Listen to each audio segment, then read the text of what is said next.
Okay, I'm going to tell on myself today. It's a little embarrassing, but it's necessary because then you can see that I've grown and I've gotten better. Sometimes we just kind of have to tell it like it is. Okay, so when I was in my early 20s, we went to a church in a very little town, and our pastor was very involved in the community. He went and visited everybody. It didn't matter if they went to our church or not.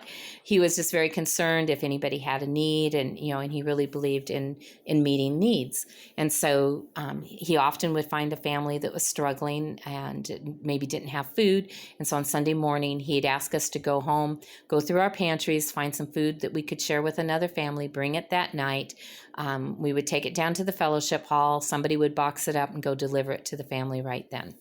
So I would go home and I would go through my cupboard and I would find all the stuff that I really didn't like or we really didn't eat or, I kept the good stuff for us and all the stuff that just kind of just stayed there all the time. That's what I would send to these people, to the families. And I didn't really ever think about, that I was doing a bad thing. I just thought, well, they're in need, so they'll be grateful for anything they can get. Well, one Sunday, it was a little different situation. We lived in an agricultural area, and so workers would come in with the different seasons to do the harvesting.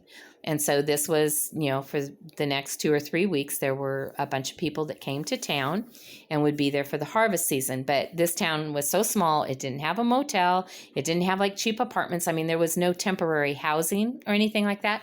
So when these people would come to town, they would just sleep on the ground in the city park and do their, and get picked up. The farmers would pick them up in the morning, bring them back in the evening, and that they went about their business. So our pastor said, they came to town this weekend. They're getting ready to go out to work tomorrow. And I, went down to the park and to check the situation. And I asked them all, what was the thing that they needed most? What was the best thing we could do to help them out? And they said they needed blankets. They were short on blankets and it get real cold at night, and at least maybe even it would be something soft to lay on or whatever. And so he goes, so I want you to go home today. You've got to have at least one extra blanket. I want you to bring it back tonight, and then we're going to send these blankets down to the park to help these people out. So I went home that afternoon, and it was interesting that week I had finished this beautiful new quilt that I had made for our bed. We had a ratty old blanket on that bed, and it just needed to go to the garbage. I mean, it was really bad. And so I had planned, because I had washed it and hung it out to dry, and it was all ready to go on the bed. So my plan had been to go home after church that Sunday and that afternoon to throw away the ratty old blanket and put the new quilt on the bed. Well, now I'm like going, well, I guess I instead of throwing the ratty old blanket away, I'll take it, to donate, to take down to the park. I mean, it's just going to be on the ground anyway, right? But then this scripture came to my mind where Jesus said, when you find somebody who's hungry and you feed them, you fed me. When you find somebody who's thirsty and you give them a drink, you've given me a drink. When you find someone who's naked and you clothe them, you've clothed me. And I was like, oh my word, that scripture is about when we do something for someone, that we're really doing it for Jesus. Would I take him that ratty old blanket? No. Absolutely not. I would take him the brand new quilt. I mean, it's Jesus, right? And I knew right then that conviction hit my heart so heavy, and I knew I had to take that brand new quilt. It was so hard for me to do. But I folded it up because my heart was growing, and I knew that this was something that needed to change in me. I wasn't a very good giver.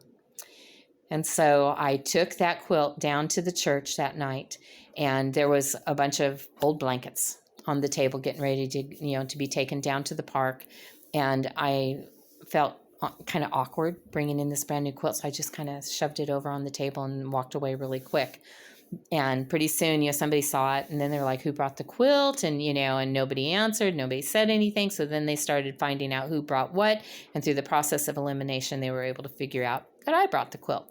And then they were like, why would you bring this quilt? I mean, it's going to go to a park and be on the ground in the dirt. And, why would you bring a brand new quilt? That doesn't seem practical. And I said, well, I wasn't going to. And then I shared with them that scripture came to my heart. And I go, I just felt so convicted that I would never take Jesus what I was going to bring. I would bring him the brand new quilt. So I brought him the brand new quilt. Well, then, some of these women are like, oh, maybe maybe I should have gotten something a little nicer to bring.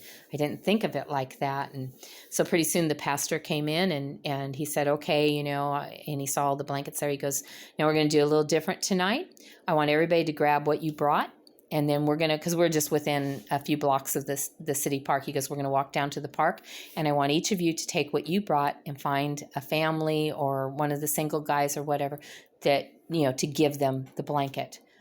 Well, now those women that had brought in the really yucky blankets were like, they didn't know. None of us knew we were going to be taking those blankets down there. Usually somebody else would just gather everything up and go deliver it, right?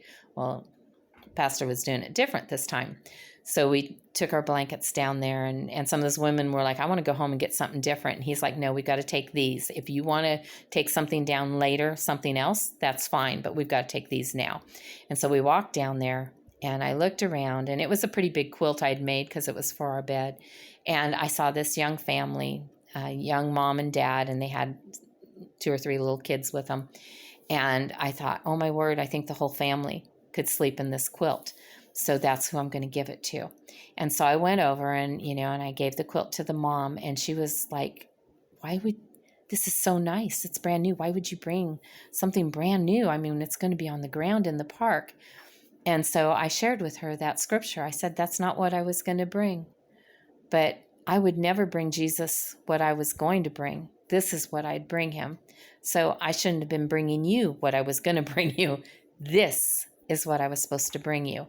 And so she cried and she's like, we will take this with us and we will cherish it and we'll try to take really good care of it. And I just can't believe you did it. And this is going to be able to handle our whole family. And thank you so much. And, and it really changed how I felt on the inside. And I realized I was doing the right thing. Before I wasn't. When I give, I need to give the best I have to give. Not the junk I was going to throw away anyway. So I want you to think about what kind of a giver are you? And I'm going to have the next couple of videos are going to be some more stories about giving because I just want us to kind of examine ourselves and look at it. Is there a way that when you have an opportunity to help somebody that you can do maybe better than what you're doing? I'm always looking to try and do things better. And so anyway, I hope you're enjoying these videos. I'm sure enjoying doing them. If you do enjoy them and you're not subscribed, please subscribe. Share the videos with your friends and hit that notification bell so that you'll know every time I upload a new video. I'm trying to put a new one up every single day. And so far, that's not a problem. So I hope you have a great day. I love you, and I'll talk to you later.